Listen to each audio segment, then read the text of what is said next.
tutmamız If gerekiyor. this is loose, I'll lose that thrust. Eğer hasta bizi sıkıca tutmazsa hani thrust'ı kaybederiz. There you go. That's it, that level of tightness.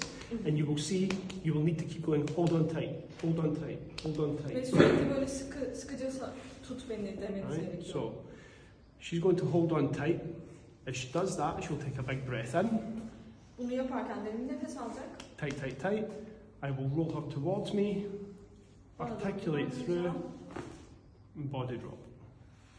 And I will gently rotate her back into position.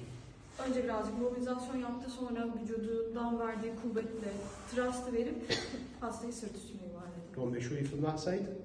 Bir kez daha bu taraftan göstermek ister misiniz?